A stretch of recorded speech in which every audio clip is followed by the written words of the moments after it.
Bismillahirrahmanirrahim. Assalamualaikum warahmatullahi wabarakatuh. Selamat sore, salam sejahtera untuk kita semua. Kembali lagi untuk materi penganiayaan kita sore hari ini. Kita masih berfokus pada materi tentang hakikat dan sejarah perkembangan hak asasi. Ya, lanjut.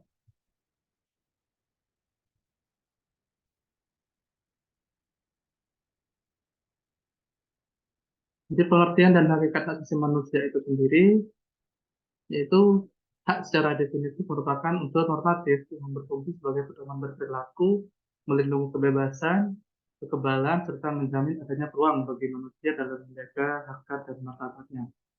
Unsur-unsur dalam hak di sini ada tiga.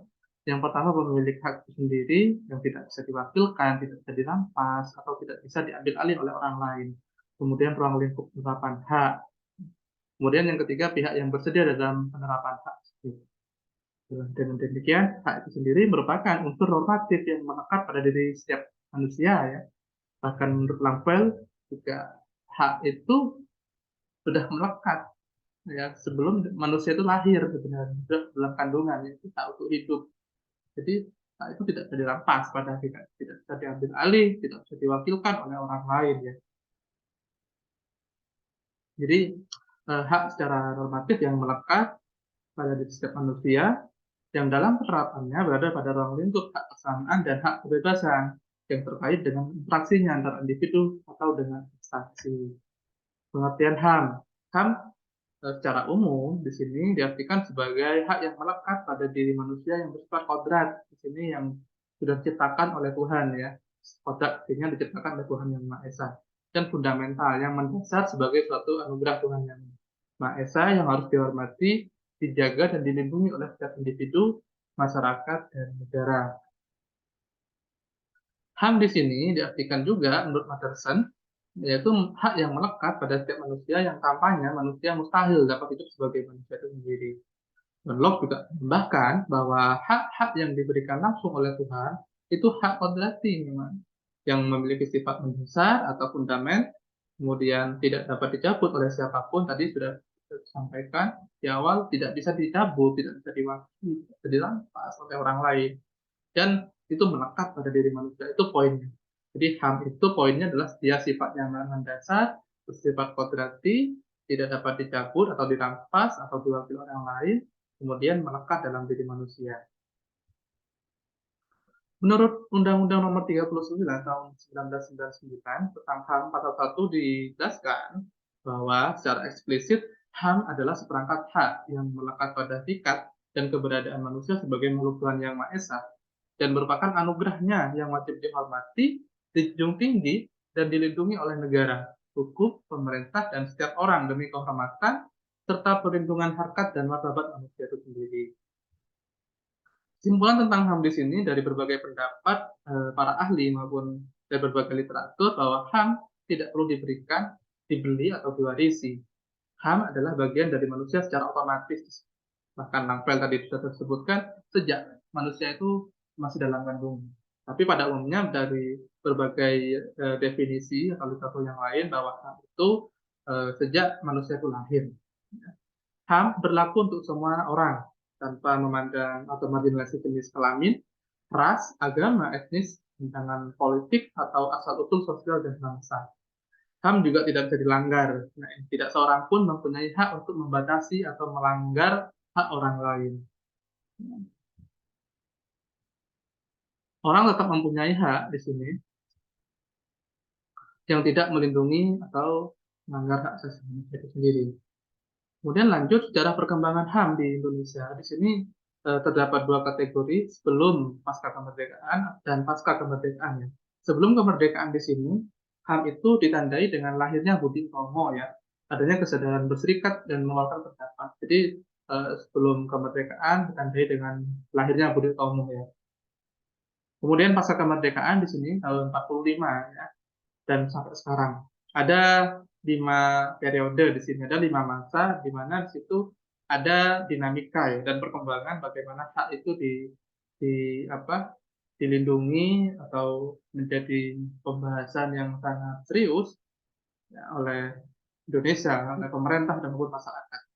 Jadi dalam periode 1945 1950 hak itu untuk merdeka, hak berserikat, hak menyampaikan pendapat. Hak untuk merdeka ini jelas di sini di alinea pembukaan misalnya pembukaan alinea 1 misalnya alinea 2 itu kan sudah menjelaskan tentang hak untuk merdeka. Kemudian hak berserikat di sini, hak berserikat, hak berorganisasi maksudnya di sini ya, berkumpul, bermusyawarah ini hak berserikat. Hak menyampaikan pendapat ini dijamin oleh undang-undang ya. Menyampaikan pendapat di muka umum, di depan umum boleh. Kita memprotes dalam arti yang positif ya. Jadi hak yang menyampaikan pendapat itu dijamin oleh undang-undang. Memprotes, berdemonstrasi itu dijamin oleh undang-undang. Yang tidak boleh itu merusak, meresahkan masyarakat, merusak fasilitas negara, misalnya bangunan ataupun yang lain, membakar apa namanya ban di tengah jalan. Jadi itu yang tidak boleh. Itu kan mengganggu ketertiban masyarakat. Tapi pada hakikatnya hak menyampaikan pendapat ini dibaca baik secara langsung, ya, memprotes atau menanyakan pendapat kepada legislatif, eksekutif maupun pemerintahan yang lain. Atau dari media sosial juga bisa kita menyampaikan pendapat, kritikan yang membangun ya, yang konstruktif tentunya. Kemudian selanjutnya periode 1950 sampai 1959 itu ada periode demokrasi parlementer atau liberal. Kemudian lahirnya banyak partai di sini dengan ragam ideologi. Di dalam demokrasi parlementer itu ada banyak partai yang ragam ideologi. Ada ideologi nasionalis, ada ideologinya komunis, ada kan waktu itu. Kemudian ada ideologi agama. Sehingga Pak Soekarno waktu itu ingin mengintegrasikan ketiganya itu sehingga disebut dengan Nasakom, nasionalis, agama dan komunis seperti itu. Yang menjadi kesan cuman karena komunis bertentangan dengan apa namanya agama dan budaya negara kita, ini kemudian masyarakat bergejolak ya. Kemudian masyarakat marah dengan pemerintahan udah lama waktu itu karena ada komunisnya ini ya, yang tidak sesuai dengan nilai-nilai luhur bangsa Indonesia. Kemudian ada kebebasan pers. Kebebasan pers ini media ya yang menjadi apa namanya tonggak utama, menjadi ujung tombak kita di sini dalam kebebasan pers, media sosial waktu itu yang tidak secanggih saat ini ya. Kemudian adanya pemilu pertama di sini, yang pemilu yang jurdil ya, pemilu berjurdil ya. Kemudian adanya parlemen dan kekuasaan yang memberi ruang kebebasan. Periode 1859 sampai 1966 ini ada demonstrasi terpimpin, di mana banyak terjadi sikap restriktif pembatasan yang ketat oleh kekuasaan terhadap hak sipil dan hak politik. Nah ini yang kemudian menjadi persoalan yang sangat serius ya pada saat itu. Kemudian ada periode 1966 dan 1968. Nah ini lebih kepada bagaimana pelaksanaan atau munculnya orde baru di sini menandakan bahwasannya hak itu relatif ya. Hak itu relatif sangat dibatasi ya. Terutama kebebasan berpendapat, kemudian kebebasan pers ini dibatasi karena orde baru. Ya. Kalau kita mengkritik pemerintah waktu itu kan kita sangat ini ya, sangat dilanggar ya, sangat apa namanya dijaga betul oleh pemerintah, dibungkam, kemudian kita takut karena kejaman apa namanya militer ya, militeristik pemerintahan waktu itu di zamannya Pak Soeharto. Kemudian periode 98 sampai sekarang. Nah ini masa transisi era reformasi, sistem sistem apa namanya HAM ini sudah mulai lebih longgar dibandingkan orde baru maupun orde lama. Karena di sini sudah mulai banyak di abad 20, abad 21 tentunya sudah mulai canggih ya, teknologi sehingga masyarakat atau publik itu memilih ya berpendapat itu menggunakan media sosial atau penyampaian hingga saat ini.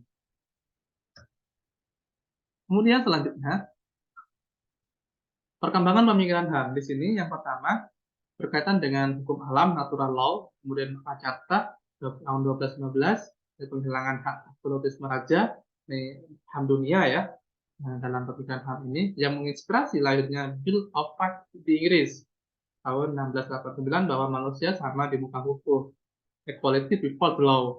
Kemudian yang ketiga, lahirlah kemudian teori kontrak sosial menurut Rousseau dan trias politika, ini yang populer menurut Montesquieu, dan teori hukum kodrati menurut John Locke.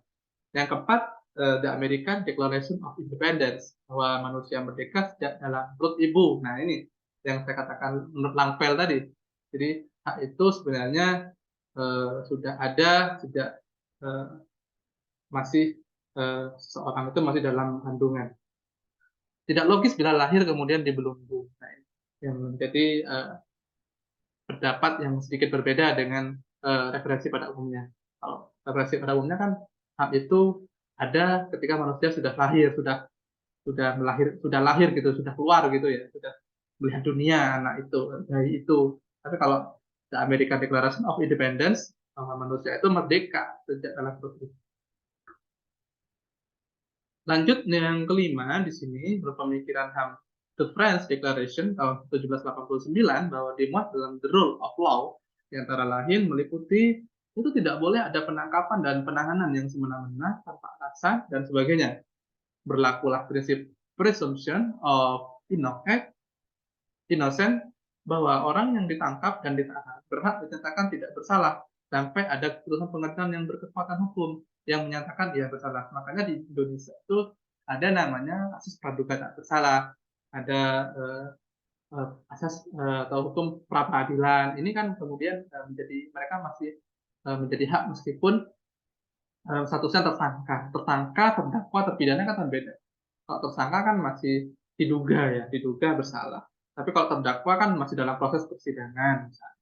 Kalau terpidana sudah ada buktinya, hakim sudah memvonis. Nah ini yang menjadi pemahaman harus dipahami betul oleh saudara sekalian. Kemudian dipertegas dengan freedom of expression, freedom of religion, the right of property. Kemudian yang keenam di sini The Four Freedoms dari Presiden Roosevelt 6 Januari tahun 1941, ini Presiden Amerika Serikat ya. Nah, di sini ada beberapa hal, ada 4 di sini. Yang pertama, hak kebebasan berbicara dan menyatakan pendapat. Kemudian, hak kebebasan memeluk agama dan beribadah sesuai dengan ajaran agama yang dipeluknya. Hak kebebasan dari kemiskinan dalam pengertian setiap bangsa berusaha mencapai tingkat kehidupan yang damai dan sejahtera bagi penduduknya. Dan selanjutnya hak kebebasan dari ketakutan dalam bentuk apa. Nah, ini kemudian diadopsi oleh kita sebenarnya dalam Undang-Undang Dasar 45. Ya, misalnya di pasal 29, ada pasal 28, ya, ada pasal 30, ya, dan lain sebagainya yang berkaitan dengan hak sosial. Kemudian yang ketujuh, Deklarasi Philadelphia tahun 1944. Di sini juga menjadi rujukan pemikiran HAM yang kemudian menjadi dasar konstitusi negara kita. Itu kaitannya dengan konferensi buruh internasional, bahwasanya usaha untuk menciptakan perdamaian dunia berdasarkan keadilan sosial dan perlindungan seluruh manusia tanpa memandang ras, agama, dan sebagainya. Ada suku, kemudian ada apa namanya hal lain, ada istiadat, bahasa misalnya, atau budaya yang beragam. Ini kemudian harus berlaku sama ya. Jangan sampai ada istilah mayoritas dan minoritas yang kemudian ada gap di situ, ada jarak. Itu harus dihindari. Serta hak untuk mengejar perkembangan material dan spiritual dengan bebas dan bermartabat. Kemudian yang 8, lahirlah The Universal Declaration of Human Rights PBB tahun 48. Kemudian selanjutnya ada 4 generasi pemikiran HAM. Di sini yang pertama ada pengertian HAM hanya berpusat pada bidang hukum dan politik akibat dampak perang dunia ya. Kemudian totalitarianisme dan kolonialisme dan sebagainya. HAM di situ juga tidak hanya problem tentang yuridis, tentang hak sosial, ekonomi, politik, dan budaya, tapi juga mencakup aspek kehidupan yang lain. Keadilan dan pemenuhan HAM haruslah dimulai sejak dimulainya pembangunan, bukan setelah pembangunan selesai. Kemudian 4, dipelopori oleh negara di kawasan Asia tahun 1983 yang mengkritik peranan negara yang dominan dalam setiap proses pembangunan dan menimbulkan dampak negatif terabaikannya kehidupan sosial. Ini kemudian yang mendorong terjadinya pemikiran-pemikiran hak asasi manusia yang harus memberikan kebebasan, persamaan, dan saling menghargai, saling menghormati, menjunjung tinggi nilai-nilai hak asasi manusia itu sendiri. eh, itu yang harus menjadi apa namanya pemahaman kita, pelaksanaan yang harus diimplementasikan dalam kehidupan sehari-hari, baik di lingkungan keluarga yang terkecil, lingkungan sekolah maupun lingkungan masyarakat. Itu yang menjadi apa namanya pemahaman, ya, itu yang menjadi perhatian dan pemahaman untuk kita semua harus saling melindungi dan mengingatkan tentang saling menjaga hak asasi manusia. Demikianlah eh, materi yang ingin saya sampaikan. Ya, kurang lebihnya mohon maaf apabila ada kekurangan, salah kata, saya pribadi mohon maaf. Dan untuk materi ini akan saya share nantinya di materi pengayaan. Selanjutnya nanti bisa diskusi, barangkali ada diskusi di mahasiswa yang mungkin belum apa namanya belum jelas. Terima kasih. Ya, saya akhiri. Assalamualaikum warahmatullahi wabarakatuh.